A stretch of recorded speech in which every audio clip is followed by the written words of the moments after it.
is identified as mentally retarded, put back from the 5th grade into the 4th grade, and stayed in that category until I got out of high school.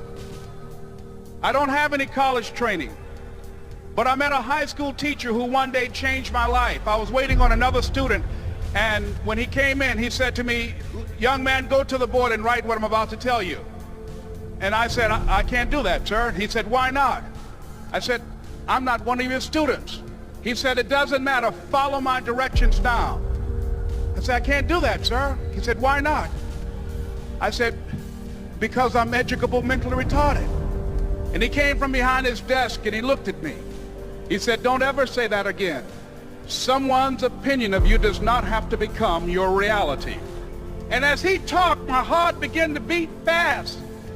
Tears began to run down my eyes, and I was in the back just listening to him, because the speech he was giving, that speech was for me. And he said, "Les Brown," he said, "if you want to do anything worthwhile in life, you've got to be hungry." I told Mr. Washington I wanted to become a disc jockey. And so I started working to develop myself. He said, "I want you to practice every day being a disc jockey." I said, "But I don't have any job now." He said, "It doesn't matter." He said that it's better to be prepared for an opportunity and not have one than to have an opportunity and not be prepared. And as I was working to develop myself, I applied for a job as a disc jockey, WMBM on Miami Beach. I went to a guy named Milton Butterball. I said, "How you doing, Mr. Butterball? I'd like to get a job as a disc jockey." He looked at me, he said, "You have any broadcast background?" I said, "No, sir, I don't." "You have any journalism background?" I said, "No, sir, I don't." He said, "We don't have any jobs available." I said, "Yes, sir." I went back to Mr. Washington and I told him. He said, "Don't take it personally." He said, "Most people are so negative, they will have to say no 7 times before they say yes." He said, "Go back again." So I went back again. I said, "How you doing, Mr. Butterball? My name is Les Brown." He said, "I know what your name is. What do you want?" I said, "I'd like to know whether or not you have any jobs for disc jockey, sir." He said, "Didn't I just tell you yesterday we didn't have any jobs?" I said, "Yes, sir, but I know whether or not somebody got laid off or somebody was fired, sir." He said, "No one was laid off or fired. Now get on out of here." I came back the next day like I was seeing him for the first time. I said, "Hello, Mr. Butterball, how are you?" He looked at me with rage. He said, "Go get me some coffee." I said, "Yes, sir." And I went to get him some coffee. After a while, I would get their lunch and dinner, and I would go in the control rooms and take the disc jockeys their food, and I would not leave until they would ask me to leave. One Saturday afternoon, while I was at the radio station, a guy named Rock was drinking while he was on the air. I was the only one there, looking at him through the control room windows, walking back and forth, young, ready, and hungry. Pretty soon the phone rang, and it was the general manager. And I answered the phone. I said, "Hello?" He said, "Les, this is Mr. Klein." I said, "I know." He said, "Rock can't finish his program." I said, "I know." He said, "Would you call one of the other DJs in?" I said, "Yes, sir." I hung the phone up. I said, "Now he must think I'm crazy."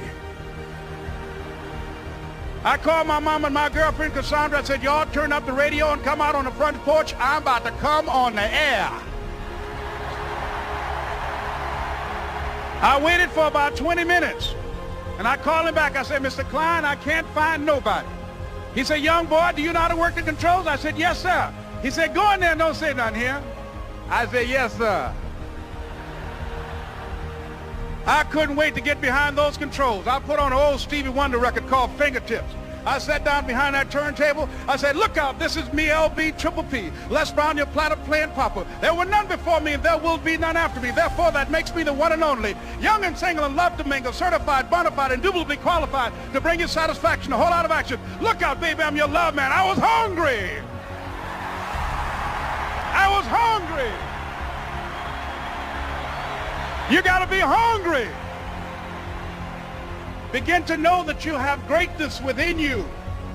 And if just one of you here begin to envision yourselves as being blessed and highly favored to reach your goals, if just one of you capture the essence of what that means, that you have greatness within you and a responsibility to manifest that greatness, that you can make your parents proud, you can make your school proud, you can touch millions of people's lives And the world will never be the same again because you came this way.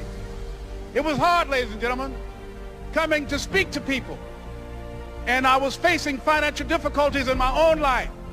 I was behind on my bills and my dreams, and I'm saying to them, you can live your dream. It was hard, ladies and gentlemen. It was very difficult to pick myself up each day believing that I could do it. There were times that I doubted myself. I used to ask myself, can I do this? And something said within me, you're the one. Don't give up on your dream. By continuing to push forward, by continuing to run toward my dream, that one day I would have my own talk show.